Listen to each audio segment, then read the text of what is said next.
On.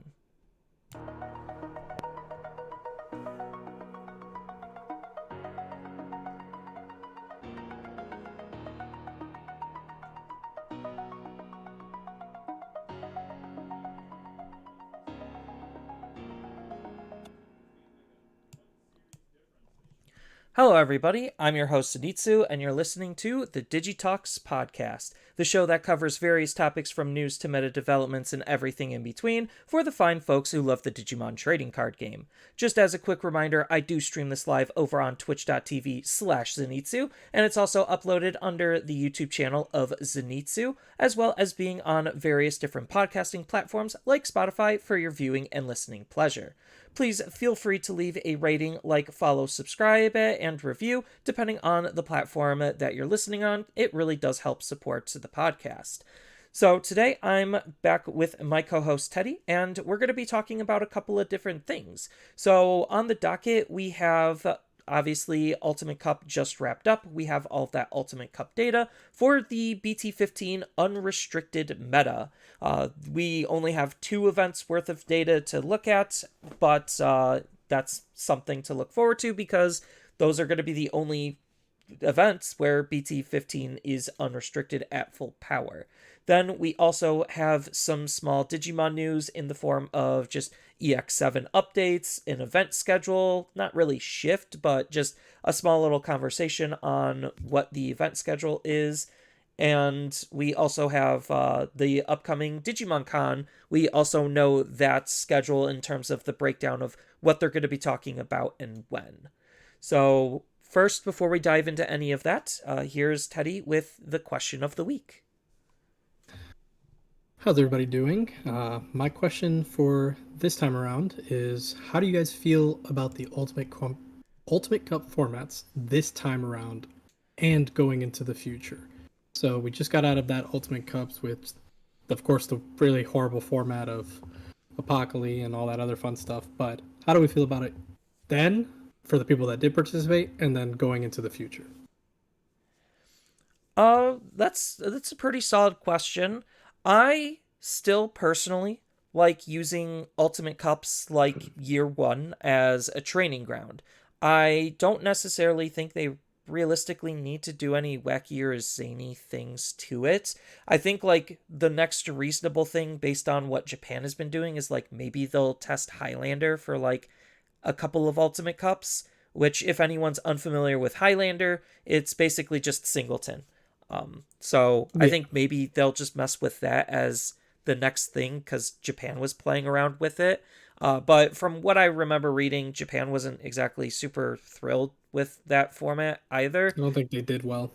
They were just playing it because they were forced to for the prizing. Otherwise, if you didn't care about the prizing, you just weren't playing it. Because I asked one of them, I'm like, "Hey, would you play this otherwise?" And he's just like, "No."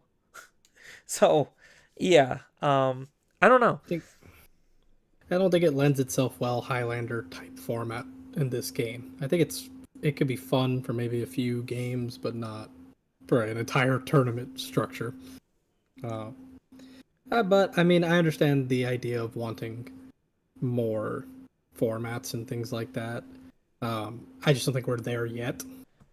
But No. who knows? Maybe coming in the future. I am kind of on the same boat as you. I would I like them as this training ground where it's still a more serious. There's you're still playing with uh, stakes, just not as high stakes as you're playing for like a regional or your nationals and things like that.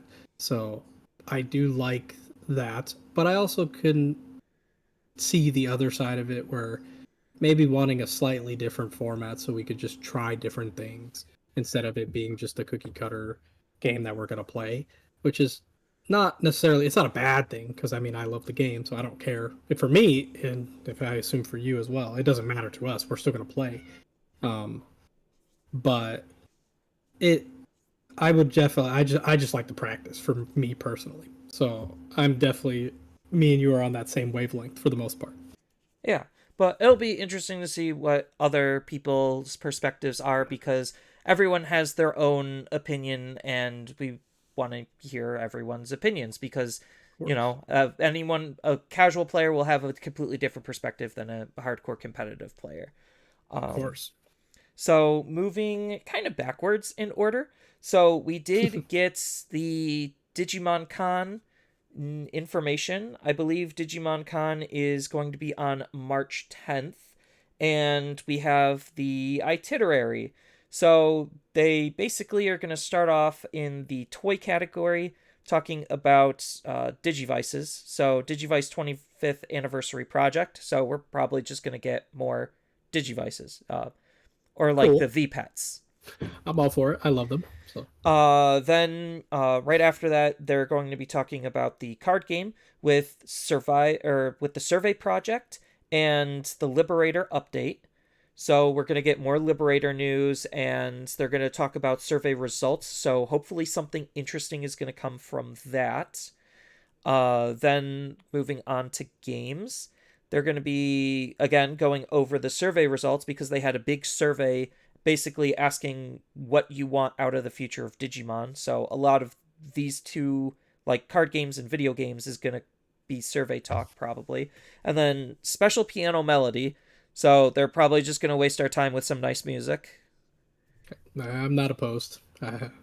I love listening to the music, but yeah, it is kind of just a filler thing. I assume to kill some time. Yeah, then in the animation category, 25th anniversary talk. So we don't exactly know what that means. They haven't But made an anime since Ghost Games. I loved Ghost Games. I think its story could have been tighter. They had 70 episodes, and like they basically blew their opportunity to actually tell a better story than what they ended up with. And then the studio that usually does Digimon was making like some game show anime, like an anime based on a game show. It was like something Great Escape. I didn't watch it. It didn't look very appealing to me. Um, it might be okay. I don't know.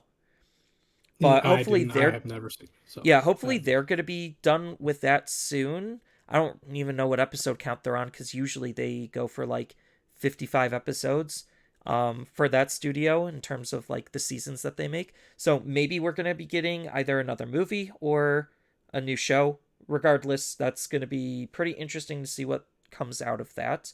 Then we get another live performance, so that's probably just more music and special news with Seekers and Other. Uh, Obviously, we don't know what Other is. Seekers, I think the last it already did chapter one out. 4 ended. I don't know if that was the end of the story, if they're going to continue it. I didn't read any of it. I'm probably going to go back and read it now that it's done because it was just moving way too slow to hold my attention. It did end, so we did get the closing chapter, and it was cool. It was fun. I don't, but you're definitely right. It definitely took, at least to me. I'm sure other people have different opinions and things like that, but I think they just took a little. It was just a little too slow for my liking. Um, for Yeah, it being supposed to be this like easily digestible visual novel. Yeah, I think like their idea or hope was it was supposed to emulate anime, and you just It does can't do not. that in a small So, written form when people can digest the content in like a fraction of the time. doesn't keep So, people engaged. Like who's gonna go back and be like, yeah, let me see this like 10 times or something like that. No, you kind of see it once and you're probably just done, which is unfortunate. yeah, and Um, as far as card game stuff, we're supposedly seeing the end of Seekers in what, BT17? yes. Because BT17, hopefully, we finally get Fenri Lugamon Takami Kazuchi, which is basically Kazuchimon turning into a sword being helmed by Fenri Lugamon. And I'm all for that. It looked cool on the in the visual novel. I can't wait to see how they flavor it in the card game. Yeah, because they definitely do a good job with the flavor. Hopefully, he's not like dramatically stupid, overpowered. I know a lot of the community with some of the newer spoilers from Japan are kind of freaking out about a couple of things. Mostly Paladin mode Ace, just being an absolutely beast of a card, but that's a different conversation for a different time. Just wanted to put that little pin out there, float some intrigue. Yeah, keep people interested. I mean, there's some cards that people are like definitely they're on the radar, but that's for another time. Yes. And then next is going to be EX7, Liberator, and starter decks 18 and 19. If you have that information, Teddy, you could go over that. I sure do. So I'll start with the starter decks. Looking at gamer trade or game trade distribution, they are so these are going to be the Liberator starter decks. Both the SD18 is going to be the green one, and that revolving that bird. I don't even remember his name. Um, and then the other one is SD19 Fable Waltz. That's what they're calling it. And then the 18 is called Guardian Vortex, which I think the names sound pretty cool, honestly. Um, and then their thing is just says on the website. So like the yellow deck excels at deployment plus weakening, whatever that means. Probably I just assume DP that means minus. spamming the board and Yeah. then minusing the board. And then the other one is, of course, it's green, so it's going to be resting and then continuous attacking. I assume that means unsuspending and attacking more. And Um, suspending the opponent's Digimon down. yep. Kind of just going So off of what the promos were doing, just more in depth in a deck form. so interested to see the rest of the cards in those sets. I'm excited because I think they looked cool. The promos looked cool. A little underwhelming, but they looked cool. So I'm interested to see how they work in tandem with their structure deck, or I guess starter deck in this case. Um, and then, of course, we have BT17, which is this is they got a whole bunch of bullet points here. I'll just go over the bullet points and then maybe a little tidbit of each. So their first bullet point that they're starting are partner Digimon of the main characters from the movie as Ace Digimon. We have seen a lot of these already spoiled, like Shine Greymon Burst Mode, Omnimon, um, what's Crimson Mode, Gallantmon Crimson Mode Ace. So a bunch of aces, some villains like Armageddonmon, Eosmon coming back, Manoa, and all these other villain esque things. We also get the what are they called? The special win condition card in this one for Diaboromon. So that's cool. The rest of that support, or at least the first chunk of it, and then I think EX7 has the last little bit of it, if I remember correctly. But I don't. I could be wrong there. EX7 is mostly just Liberator. I thought they said, was it? Oh, BT16 is the start of it, and then and then this set. Um, was it this set? I swear Yeah, there so was right like now a we're start in of it. BT17 spoiler season, and then Yeah, they just announced but I thought they what said there was. EX7 is going to be. So these are Was it basically going to be our EX6 winter maybe? and our winter sets. Yeah. Well, aside from me be missing that, um, so these are cards. I guess there's going to be a bunch of cards from Digimon Seekers, uh, in this set to beef up those cards. And finish the Um, story. Yep. So, of course, as he stated earlier, the Kazuchimon plus the fusion of the two, or I guess him turning into a sword, then equipping it. Box toppers featuring scenes from the movies. I don't think we've seen those We've yet, have seen we? a couple of them. They have like a little movie frame, like Oh, a yeah. film strip Okay. frame. I have seen a few of them. So I guess those are cool. I don't know how great they're going to be, but they should be cool at least. Um, and then that's it at least that they have for the bullet points at least at on game trade. Yeah, there's So going to be three box toppers in this one. So that's definitely going to be interesting to know what those box toppers are going to be. I was looking at it on GTS. GTS doesn't have any EX7 information, so Game Trade has more EX7.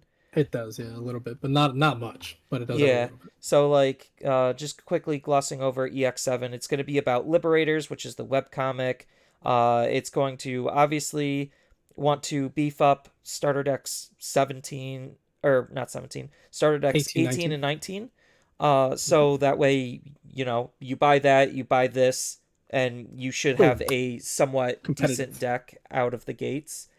The conventional common card slot will include a limited common or limited uncommon, which is different from a normal common.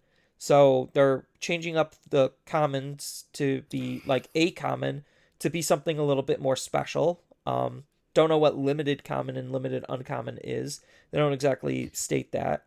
Then Yeah.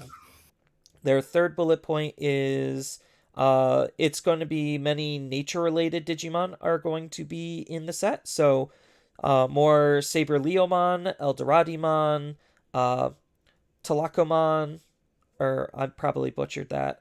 Um, and Oh, like I don't then know who that is. I gotta look at yeah, that. so it's gonna be the sub theme is nature spirits, which is pretty cool because Oh, I'm down for it. they haven't exactly acknowledged they've acknowledged families once before with EX3 being Dragon's Roar. So this Hmm. one's about nature spirits as well as beefing up the starter decks, which is just one evolution line. And then it includes popular Digimon, like the Three Musketeers. So we're getting more Beelstar, Magnikid, and Gundramon, as well as Beelstar being an Ace Digimon, which is a really awkward choice because Beelstar usually wants to be hard played, so I have no idea how they're going to make Beelstar want to evolve. Like They we've have a body seen, on the board. That yeah, sounds we've really seen weird. Deputy, and you could use Deputy to like ace into Beelstar. I don't know if like that's gonna be great because Three Musketeers hasn't used Deputy in forever, but maybe we get a new one. They'll figure some way to make it work. It'll be interesting. At worst, just the fact that she's an ace means that you could just naturally hard play her for pretty cheap. So Yeah, I mean, she's level 6, so what she'll be 7 cost most likely. 6 or 7, 7, depending 8. on stats. Yeah, Yes. So I'm for it. I'm down to see what they do. I'm sure they'll do something fun or interesting at least. yeah. And then as far as changes to the set ratio, there are 4 SP cards. So I don't exactly know what the SP cards are. Those are Outside of that, the special rares. oh You know, yeah, like the yeah. crests and all that kind of stuff. Yeah. Okay, I don't know if so they're going to be like that, but they could be there's just a four lottery different version. yeah, 4 lottery Yeah. cards this time around for that set. And then with the starter decks, we get a bonus pack that's going to have 6 promos. I'm guessing these are going to be the promos, the Liberator promos that we got early. So Yeah, most likely. I don't think these cards are going to be like insanely expensive. They're going to be good, obviously, for upgrading their respective decks. Um, It's interesting that they're including like the promo in the starter deck. Like, interesting. I think it makes sense. Like, give them something to look forward to for buying the deck. So that way, if you buy a second copy, then you just get more potential to be able to upgrade the decks that you're buying, especially if you're buying basically 2 of each. So between 4 decks, I think the packs came with 2 cards each. So you'll be getting 8 promos out of the 4 decks that you'd be buying if you're buying 2 of each. So you'll So be yeah, able to see a decent amount to be able to upgrade. that's cool. Assuming that it is the promos, then I think that's a solid idea. I don't see why they wouldn't. Is what I should say. Right. But that's pretty much it for the majority of the news. As far as like tournament information, we have the full schedule up till May. I think they keep slowly adding events. We have about half as many events as One Piece, which is like whatever. We already covered before that it seems like Bandai is like spread insanely thin on their TOs. So like, I'm happy for the event schedule that we have because it could be way worse, very easily way worse. Um, Hmm. I do believe so. Considering at this point we do have Dragon Ball Fusion World. The client for that is going to be coming out on the 29th.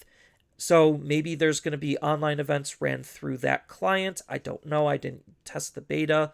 Um, but regardless, that's another game that enters the fray that again, their limited amount of TOs are going to have to work into their busy schedule.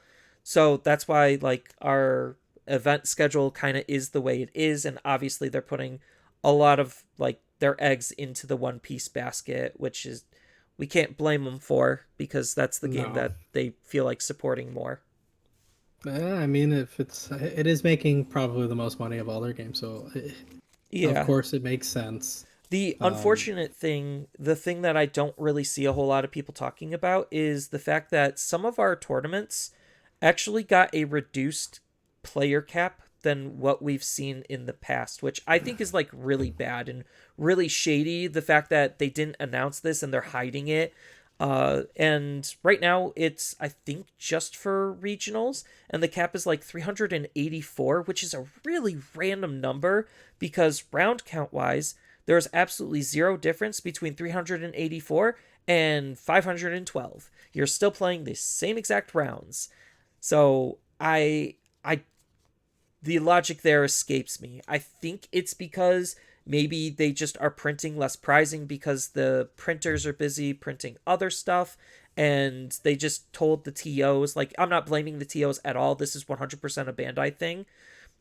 Just FYI, but I think that they are just printing less of the prizing, not necessarily to try to make it more valuable, but because they might just be printing other things, and it's throwing their print cycle off for what they need on their print schedule, because Bandai does most of the printing in-house, so they don't have like, they don't call up other print companies and be like, hey, we need like Cartamundi as an example. Magic uses Cartamundi, and then they use one in Japan and they use one in Europe, and that's how they're able to like have very different card qualities and be able to like ship around the world as quickly as they could, is because usually they're printed in, that region where yeah, it's popular. So they have at least two or three. Pokemon does one printer, but it's a pretty big printer, and they do mostly just Pokemon.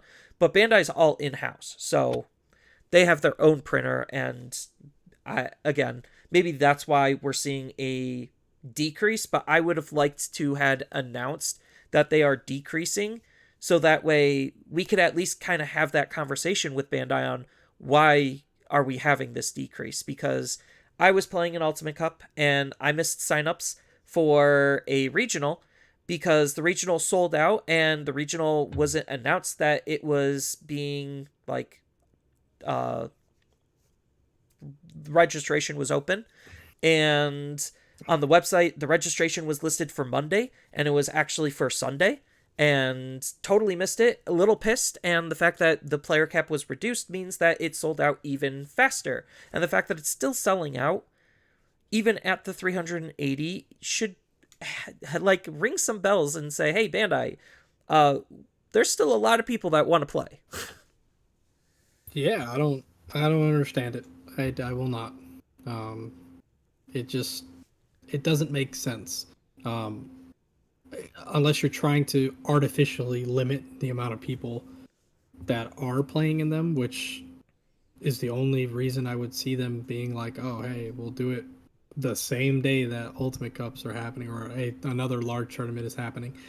It just it feels shady. It feels wrong.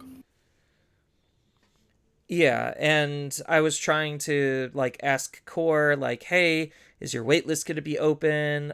Because they have a waitlist for all of their other stuff, and so far Core's just been dead silent. I think it's because they just don't know themselves. Again, I'm not blaming the TO for anything. They're the ones that are listening to Bandai's instructions. So Yeah, it's not their fault, but it's just they're just in. They're gonna be the ones looking kind of both. They'll both end up being the ones looking bad because they're enforcing it, but then Bandai's the one telling them, and then people, they don't. A lot of people tend not to care who's the one doing it. They'll just be like, well, Core's the one running the tournament, so they could just. It's not how that works, unfortunately.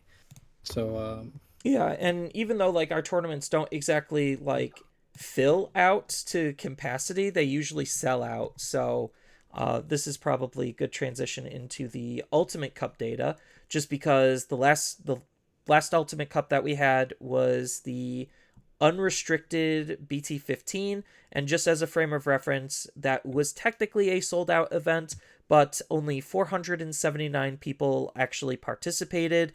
That's Like, even if they just said, okay, 500's the cap, we'll just lose the 12 people. Like, that's like they could even just do 450. Sure, lose the what 62 people to finish it out, but like 384, that's such a weird number.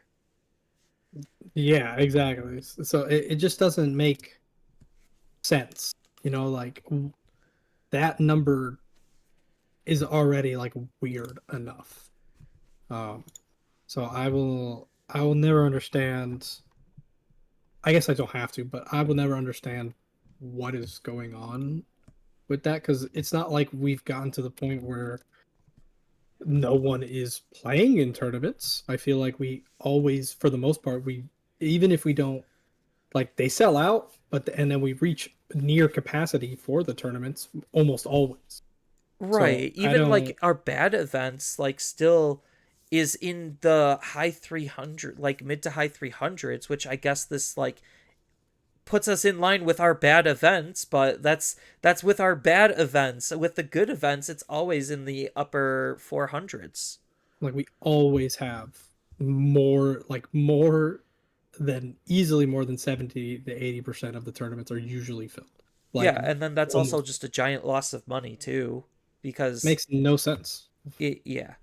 I mean, I know Dragon Ball Super Masters has like a weird, really low cap as well. Like, it's 200, and like it's not even that nice even event round thing, just like ours. And theirs is like in the 1 or 200s, and I'm just like, that's a really wonky number. But sure, I don't know what's going on with that.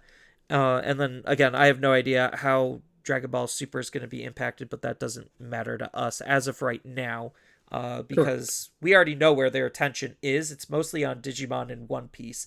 They're just starting to get things going with that, and then they also have Union Arena. Bandai's just doing too much. We've already covered that, but Hmm. Ultimate Cups. Okay. So I already mentioned that we had in the English Ultimate Cup 479 players.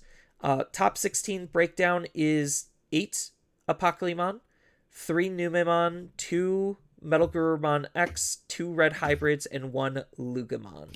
So that is the top 16 for the English side of things. The first place was a Numemon. Second place was Apocalypse. Third was Apocalypse. Fourth was Metal Gurumon. Fifth was Numemon. Sixth was Apocalypse. Seventh was Apocalypse. Eighth was Apocalypse. Ninth was Apocalypse. Yeah, that's what happens when half of the toppings is just one deck, which we knew the deck was a problem. But 10th was Numemon. 11th was Apocalypse. 12th was Lugamon. 13th was Red Hybrid. 14th was Metal Gurumon. 15th was Apocalypse, and 16th was a Red Hybrid. So that is Just our, horrid. yeah, that's Just our top horrid. 16. We kind of knew Apocalypse was going to be like the deck, and like a lot of the Apocalypse decks are basically almost the exact same. They're just using Magna and Craniumon as extra cards to be able to stall out, so you could keep your Apocalypse on the field as much as you can or prevent them from dealing damage.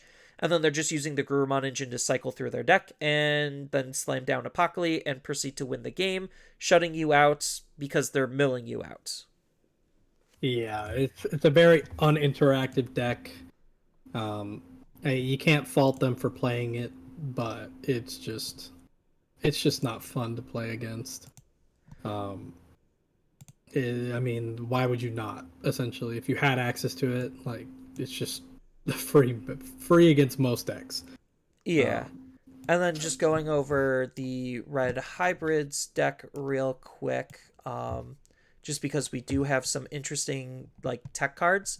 So mhm. one of the Red Hybrids deck was, let me see if I could get a little bit of a better. I have Mr. Yeah, Dion's. so I have 13th place pulled up right now, Mhm. and the interesting tech cards was they were running Floodgates, obviously to try to slow down Apocalypse. They were running Garudamon Ace as an alternative way to be able to play out a Tamer, on top of Omnimon Merciful Mode, again, more anti-Apocalypse stuff. And they were, interesting enough, running Red Memory Boost.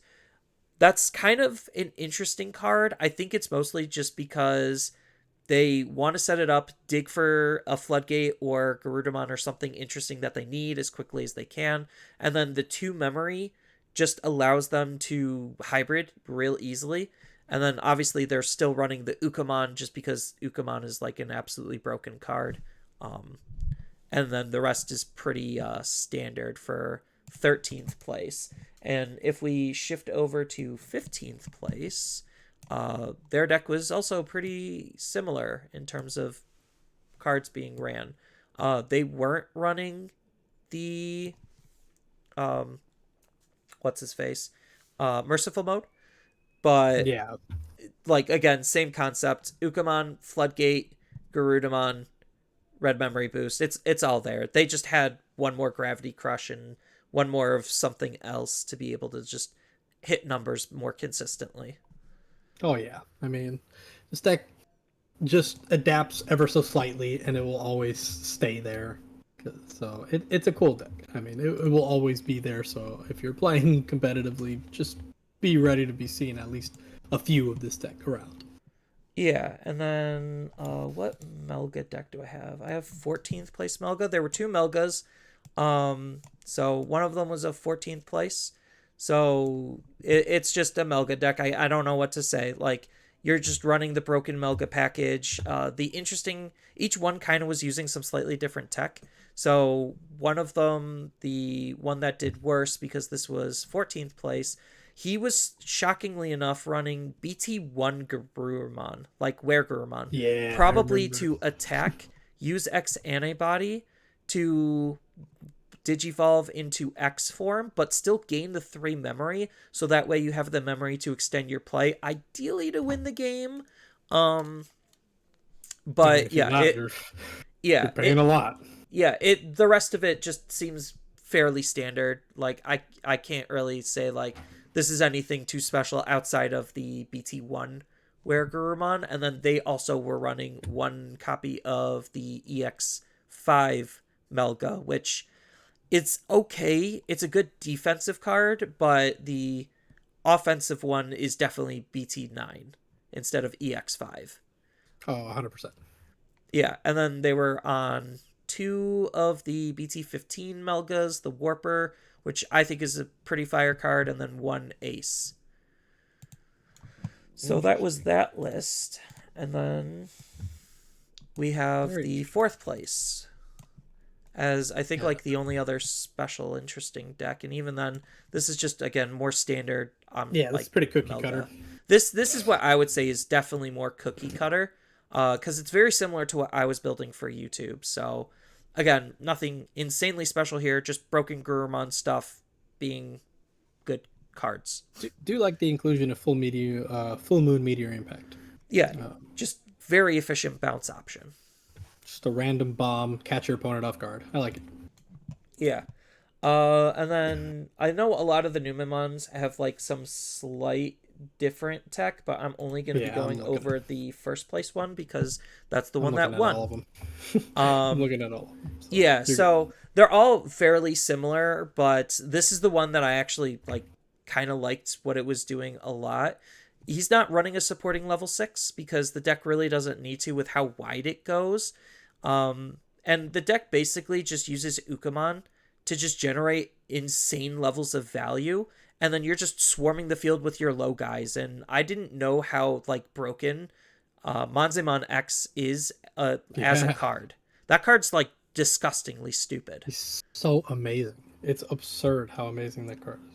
Yeah, the fact that you like win Digivolve for free to just be able to play out another Numemon and then nuke something for having a wide field is like absolutely stupid. Because Oh the yeah, the deck I just love the card. swarms. I Yeah, mean, the then deck is absurd. I mean, I played it in this tournament. It was just it felt so insane. Like yeah. if you get your condition going, you're just going insane, and it's very hard for your opponent to be like, okay, well, I'm going to deal with the 3 level 4s that you have on the board, and the floodgates, and the your memory generation from Louis plus Uko. It is just so much that your opponent has to deal with in a very short amount of time. Yeah. That like So it. a lot it's of their crazy. extra slots are going towards more rookies instead of running the supporting level 6 because or like even supporting level 7. So that's where the slots are being eaten up compared to a lot of the others, but everything else just seems fairly standard in terms of like what this deck is doing, and it's an insanely strong deck when it starts steamrolling. Oh yeah, I mean, I loved it. I loved playing it. It was such a fun time. Yeah, and then the last deck we'll just quickly gloss over is the Lugamon deck, because Lugamon is well, obviously still a deck. It's one of the more supported decks, um, and it's solid. What they ended up doing was I'm on 3 Tyrannomons. They only are running one, and instead they're running Gatomon Uber, which is just a good anti-meta tech. And then I think they're also on more level 5s because I'm running one less Hell. Yeah, But it's outside of that, everything just seems pretty standard. Nothing crazy is changing about the deck. It's just you get a new Lugamon, a new SOC card, and a new Lugarmon, and then the rest is just whatever you feel like. yeah, that seems to be like the consensus for the most part. This deck doesn't change very much aside from like maybe some like level 4 switches here and there. Like some people like the Tyrannomon more, some people like the Fangmon more. It's just preference. They effectively will always do the same thing. So it's it's negligible at best. Yeah. But What changes? the interesting thing for the North American event is we did not see Anubismon in the top slots at all. I don't know how Numemon versus Anubismon that matchup goes per se, but maybe Pretty we good. just had more Like a Numemons and Apocalypmons as the decks people were playing because they were just known as the best decks in BT15 Japan by the end of theirs. Yeah, it's just it's very interesting that we didn't see an R side at least because I played against the Nubismon as the Numemon, and it's honestly not that bad of a matchup. Um, just because if you're just able to floodgate them, there's not much they can do. Um, if they are able to set up enough, then yeah, then they can probably just win just because they flood the board way better than you do when they have their stack out.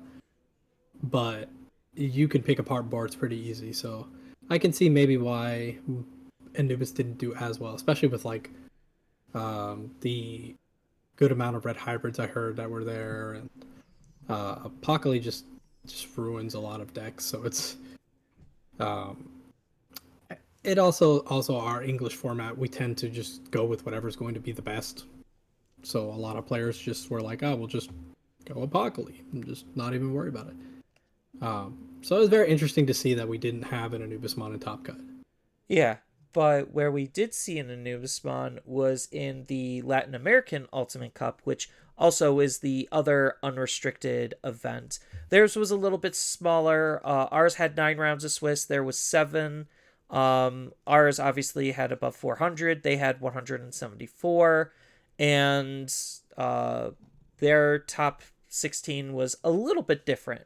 So they had 6 Apocally, which is still an absurdly high number, 4 Anubis, 2 Beelzemon, 1 Wargreymon, 1 Shine, 1 Numemon, and 1 Red Hybrid. So we're still seeing like a consensus between like some of the strong decks because obviously Apocalypmon, Numemon, and Red Hybrid seem to be like the ABCs of the format. Not necessarily the triangle per se, but like just you know the generically good decks to want to bring to events.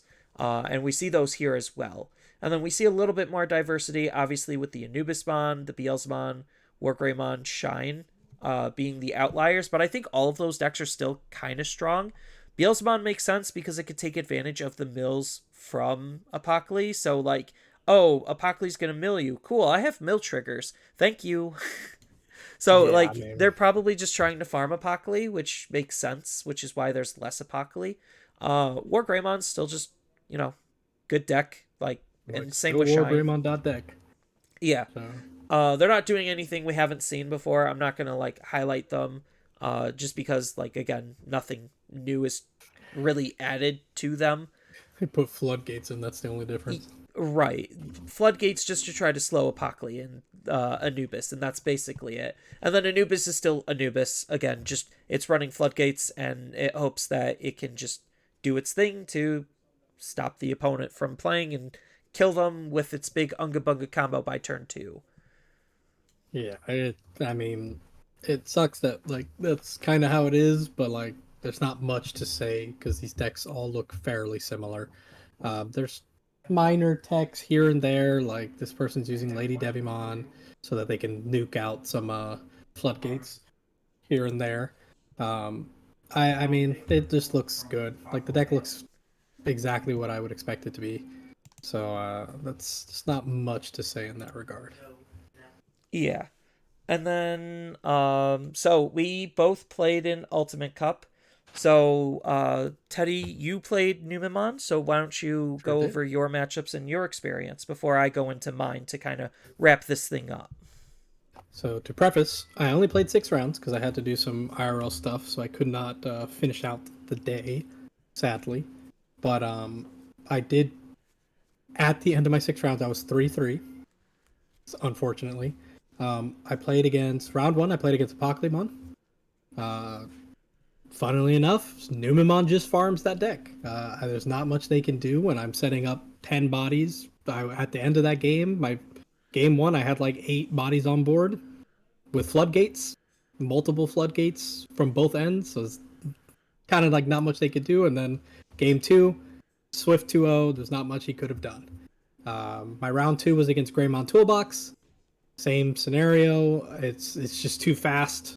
Greymon has to set up so much, but by the time they set up, I'm able to set up my traps and all my other things. So he raided into the first stack. I was like, okay, he Digivolve, and then that was the end of his turn. He couldn't do any more, and then I proceeded to clear the stack and continue on my day. Venus lock him for like 2 turns straight. Security control. I played against Battle Ready Inc. Shout outs to Battle Ready Inc. It was a great match. I did 2-0 him because he just didn't have a understanding of how to play against the matchup, and honestly, there wasn't much he could do against my matchup. Uh, I could just flood the board efficiently. I swarmed him game one. He wasn't prepared for it. Game two, I played very cautiously, and there wasn't much he could do, and it was just an easy 2-0. What was he playing? He was playing security control. Oh, okay. You know, his staple. Yeah. His staple deck that he plays. Bleh. I mean, it was a good game. I'm not gonna front. It was a good back and well, it wasn't really back and forth, but it did take a while. I mean, we went to almost time. Um, so it did. It was a long battle, but I was never out of control of the game, if that makes sense. So I never felt like, oh, I was like, dang, I gotta rush. I'm gonna lose if I don't. And I never got to that point. So I will say that Numemon feels very good into security control, which most flood decks do feel good into that. My round four was against Anubis. I did lose that round. It was very close. My very first game, the first game I won very easily. I just set up the blockers, all the floodgates. Not much he could do. Games two and three, he had perfect line back to back. I had less than optimal openers, so he just was able to do the same and set up his massive board. I couldn't out it. Very good game though. It was very close though. All three of the games were very close. So I know I'm fairly certain for the most part, Anubis has a hard time into Nume because of just the sheer amount of traps and stuff you can set up. Because there was a lot of times he would like nuke my thing, and then I just steal like 3 memory or 4 memory with like the level 6 and stuff like that, and it was just not much he could do in that regard. Um, Game five, or round five, I should say, was against Mirage. It's a very hard matchup. Um, yes, theoretically, I should win because I'm just rushing, but if they see full stack like out the gate, there's not anything I can do. Like You can't deal with full stack Mirage as Numemon very effectively. If they just get perfect line every time. And both games, or I should say actually all three games, he had his limited, the limited level 5, all games. And he also had his two of all the time, the Zudo Ace. So those two cards alone, on top of him just seeing full line perfect stack every game, it was just too much. I did beat him one round, but then he did beat me the other two. Um, and then round 6, my last game was against Numemon Rush, the mirror match. They were very very close games. I did lose that round, um, but they were very close games. They were very fun. Funnily enough, it was very very fun to play. So uh, I'm not even upset at all about my losses, because the one thing I will say about my losses is that I never felt like I was out of the game, if that makes sense. I always felt like I had a chance, um, which is super cool. Not a lot of decks can say that. Um, if you ever are get in the mood to play a fun little rush deck, Numemon is pretty fun.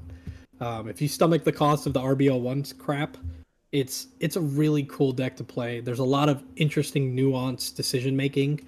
Numem or Monzimon X is absolutely broken. Numemon X is also kind of broken Yeah, too. he is also crazy. Like, but Numemon X, all of the new cards, on top of Ukamon just literally facilitating the entire deck, single handedly is like absolutely like stupid. there are games where I would promote against the Apocalypse. I promoted like twice, and two times in that game, in those two games, I would go from like 3 memory, or he would put me to like 2 or 3, and I would go from that to like 5, 6 plus memory because of the multiple Ukomons that they couldn't get rid of instantly. Like it's just insane the amount of a generation of like resources you get from draw power from the Sunomons, since you're evolving your other Numemons that you hard slam, and your Ukomons will have the inheritable, so then you just draw a bunch of cards randomly. So then you never brick, very rarely. The only time I will say I think against the Numemon matchup was probably like the worst I quote unquote bricked, because I just didn't have the means to do the back and forth that we were normally having um, in our games 2 and 3. Because game 1 I won, game 2 I lost, very close, but I got to the point where I just wasn't seeing the cards I needed, and then game 3 I just didn't see any of the cards I needed, and he kind of just dusted me. Um, but it's a very fun back and forth matchup. But I highly recommend the deck. It's super fun. It only gets stronger come BT16 with the new Ukomon. Um, I can't sing praises enough of how fun the deck is. That's like the biggest thing for me. If a deck is fun, that to me matters more than it being good. It just happens that this deck is also very strong while Yeah, being fun to play. I'll consider trying it because I do like aggro decks, and like, This is right up your alley, my man. yeah, I'm it telling you. probably is. The one of the reasons why I didn't play the deck is because I obviously didn't play enough of it to feel comfortable with a lot of the matchups, let alone the mirror matchup, which probably I would have seen a good It's a number of fun game. times. But I finished my run. I went X and 3, so 6 wins, 3 losses. My final placing was 73rd out of 479. So pretty respectable, just bubbled out of top 64 to get some additional prizing, which was unfortunate. Tiebreakers are an absolute mess to figure Yes. out, so I just had to hope and pray with my record, and I just barely missed it. But I ended up taking Mirage because I was familiar with the deck. I was comfortable with it. It's still within my general playstyle, and this is the last time I'm going to be using Buko at full power. So I figured might as well just use one of the better blue decks to go for it. And I figured it also had some pretty good matchup spreads against, obviously, Numemon. I knew it was okay into Anubis thanks to the EX5 like results, and then against Apocalypse, I teched my deck to be able to handle Apocalypse, which I did end up seeing one Apocalypse, and my techs actually did matter quite a lot. So going over my rounds, Round one, I lost to Shine. That's just a 50-50 matchup. It's whoever sees their pieces and moves faster and is able to like just kill the opponent just wins. Not really much I could do because I didn't see my pieces in time. He did, and that was kind of it. There was a couple of plays that I could have been able to punish on, but again, lacked the cards to actually follow through and punish. So things kind of snowballed because Greymon just has a super strong resource engine with Shine. Then round two, after losing round one, I faced off against Red Hybrid. I will say Red Hybrid's a pretty easy matchup for this deck because Zudo Ace just does a lot of work. So if you could get into an early Mirage, then they're still trying to draw and set up. You could easily just control the field and anti-temple them out of the game. And then, like I said, Zudo Ace, if you just swing aggressively with your level 4s, they try to swing into your level 4s because they don't have a good way of clearing them. You just Zudo Ace, remove the threat, and then go into a Mirage, and then it's just basically just GG from there. Round 3 was against a Numamon. So I did end up winning this matchup. It was kind of similar to Red Hybrids in a way, where if you're able to set up and establish your early game control, then it's just really hard for them to be able to fight back because now they aren't able to set up and you just can constantly anti-tempo them. And then the player that I was playing against, he was caught in a really bad loop where he had to try to Monzemon to try to stall me out. So like he hard played Monzemon, give my main stack security attack -1. I would bounce it, rinse and repeat, and then I just created a second stack and killed him with the second stack. So it's not like that was that insane. That's exactly how I lost that round. That Yeah, exact but like scenario. you're caught into that cycle where you have to do that to not lose, but you're not winning, so it's just delaying the inevitable at that point. Correct. I did like misplay that matchup like an absolute goon, and the fact that I was still able to win just because of the current state of the board was like absolutely insane. And then going into round 5, it was against Greymon.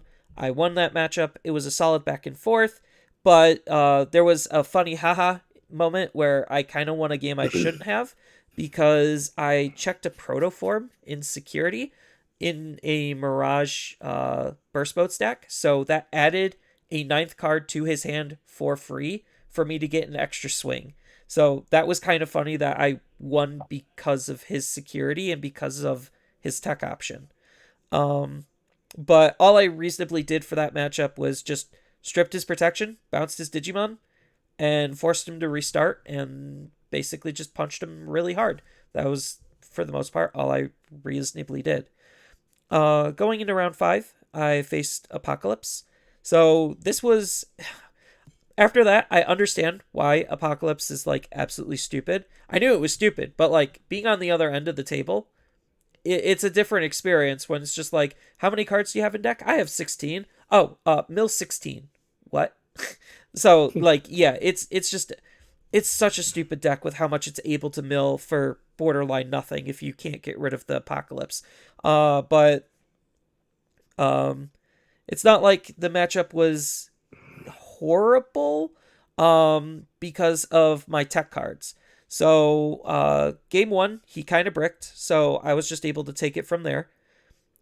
Game 2, I bricked, so he was just able to take it from there.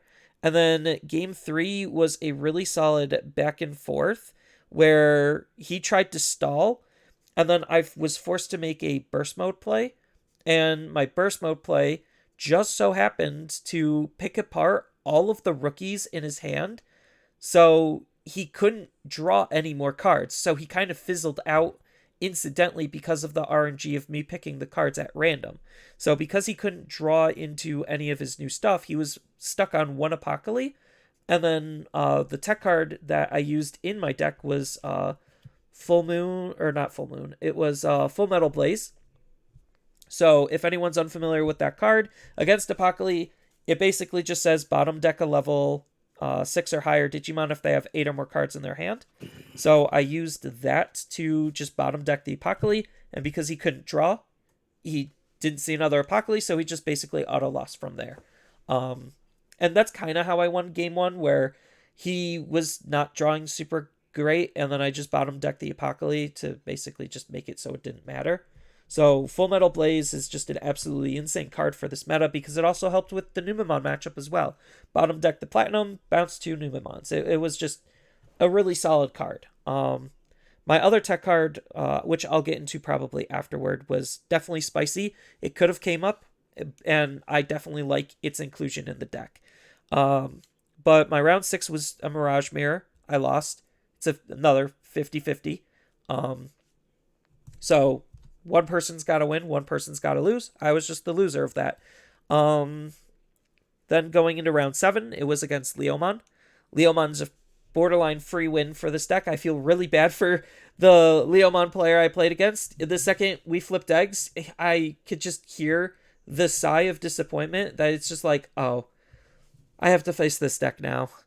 So that matchup is like actually free where I just wait until they go up into their stack, bounce it, and then just kill them. Like it was literally rinse and repeat. There was not a lot that he could do, and because his deck draws a lot and has a lot of cards, I was actually like gaining way more memory than I was against a lot of my other matchups. So it was just making things even easier. So that was just crazy that matchup is just free for Mirage. Then round 8, I lost to Numemon. So I didn't see my early game control tools in both games, and he was basically just able to take the games from there because I didn't have the early game stuff to control their field effectively. There was a pivotal turn in one of the games where I had to digivolve into a Zudo Ace, and then he just Waru de-digivolved, and that was big enough of an anti-tempo swing to keep me off my Mirage to control even further, and the overflow kind of just gave him a lot of memory back to be able to do whatever he wanted and just flood the field even harder. So it was just really brutal when you don't see your early game control tools. I was debating about hard playing it, but I kind of just, I don't know why I didn't. I should have. I think I just wanted to protect my stack a little bit more because I knew it could die. So I don't know. Just some minor misplays that I could have changed the outcome of the game a little bit. And then round 9 was Red Hybrids in the close. Second verse, same as the first, just early game control and dominate from there. That was pretty much my run. The spicy tech haha card that I liked to run, or I did run, was instead of one copy of BT13 Mirage, I ran one copy of BT4 Mirage. So my logic behind BT4 Mirage is the fact that with the, I'm just going to label them off mocks, because obviously EX4 mock is like the best one.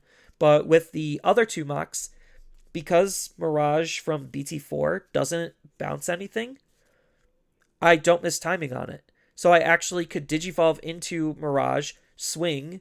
This Mirage is unblockable, so I could bypass a lot of defenses, which blocker still is a very relevant keyword. Anyone who thinks it isn't is lying. So the fact that I had a Mirage that became unblockable, evoed efficiently because he gains memory for every 4 cards in my opponent's hand, which usually he costs like 2 on average because they'll have 8. Sometimes he'll cost 1. But then I could burst mode, get that unsuspend from the inheritable off of the off mocks, and it allowed me to keep timing while being aggressive while having a good Mirage named Digimon. So I really liked the inclusion of BT4 Mirage a lot, and it did way more than what BT13 would have done. But it's such an interesting card. Yeah. But that's essentially my run of the tournament. And as far as like my overall experience, based on the results and everything, yes, APOC definitely needed to get hit. I think we would start to get worse of results being skewed towards less decks being viable the longer this would have went on, which would have made things less fun. I'm 100% agree. I'm glad. I'm happy if you guys got to experience it, if you did play and you were like, oh, I love this deck so much. I'm glad you get to do it one time. I'm glad that I don't have to play against it more than the one time. I only played against it one time in my tournament run, and I did win because my deck was made to beat it. That was the idea of me playing the deck. Which sucks because I wish I would have played against more, to be honest. But um, I have no complaints. I'm good. I'm good. We don't need to see Apocalypse Mon anymore. Um, I'm enjoy your time if you guys played it. I'm happy you got to enjoy it at full power, but I'm happy it's gone.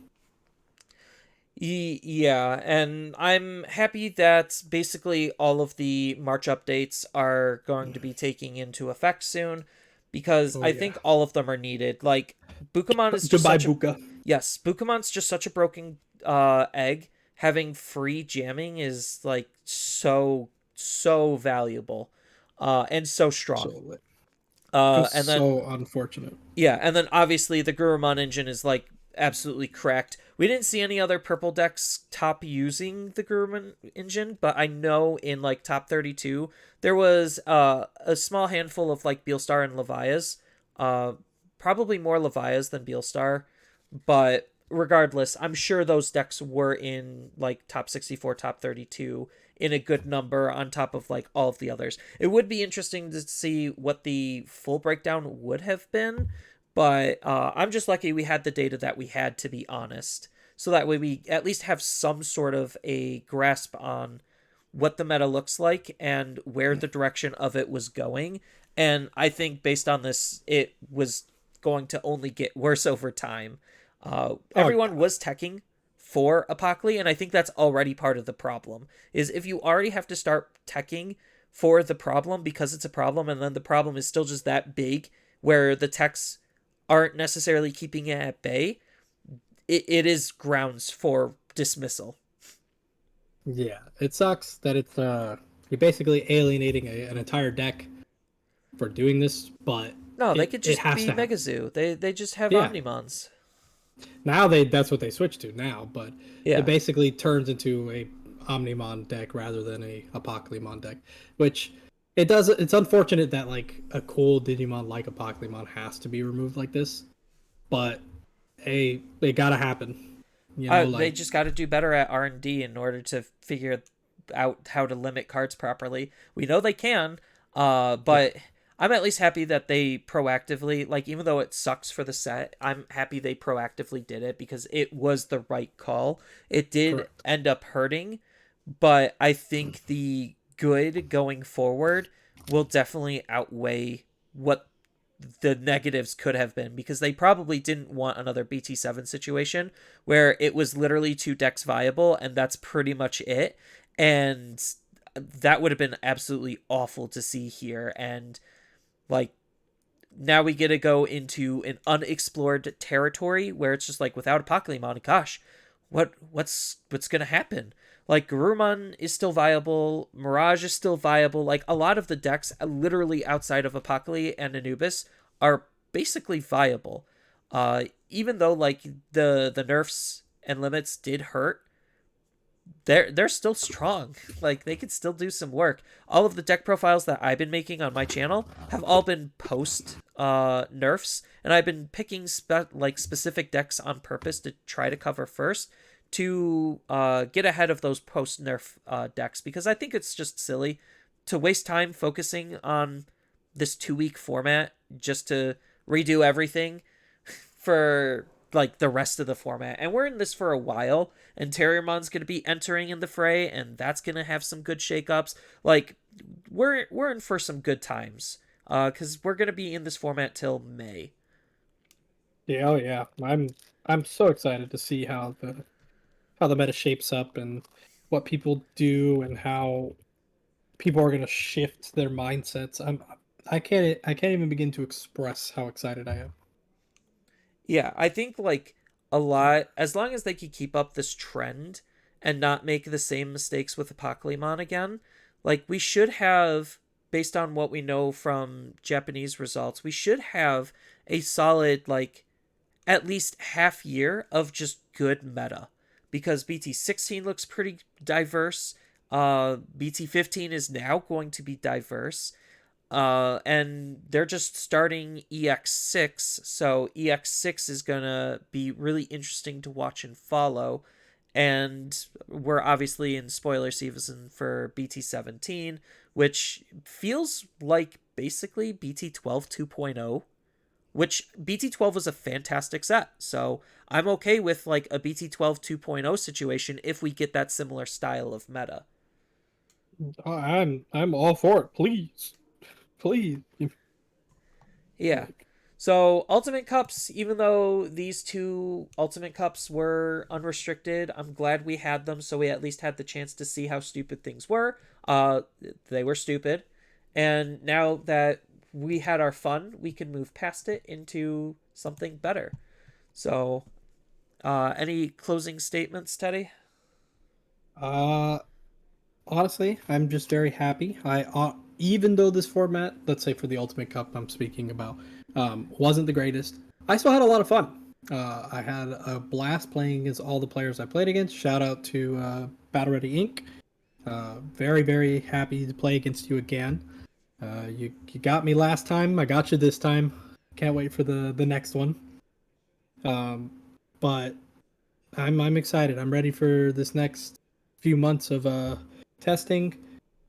Regionals coming up soon. I'm ready to grind hard. Yep. And I'm basically in the same boat. I don't think I faced any content creators outside of me being one, but all my opponents were super chill. I love talking to whoever decided to stay in post because that's to me what makes tournaments more fun and enjoyable is being able to converse with my opponent, and just have a good conversation about the thing that we like. So, I, I got one more shout out. okay. Shout out to my round 5 opponent who shouted us out. He was like, "Oh, Teddy," and he called it out and recognized and said he loved the podcast. Shout out to him. Hope you have a wonderful day. Hope your run went good. I gotta catch up to you. I gotta message you sometime soon. But that was my last little shout out. Yeah. I always like interacting with fans and viewers and just people in general when I can. Even in the in-person events, the few that I do go to, which I think is just nationals at this point, traveling is expensive and I only have so much PTO. But Yeah. so I unfortunately, especially with the limitations, didn't get into any of the in-person stuff in the first half. I'm probably not going to be able to get to any of the stuff in the second half because we don't know what the rest of the tournament year looks like. But maybe I'll try Gen Con depending on how things go. We'll see. But regardless, this is going to be one interesting year in terms of not only just the sets, but the events to follow, especially leading up to the big unification, which is what everyone's going to be very nervous about. Like good nervous, not bad nervous. And that's kind of where we are as well. So, with this, I want to thank everyone for listening. If you enjoyed this episode and want to help support the podcast, please make sure to share it on social media so that way it could spread on top of doing all of the, general social media stuff of subscribing, liking, leaving a review, follow, rating, whatever, depending on your platform that you're listening on. I want to thank everyone again for staying to the end and listening, and we will see you next time.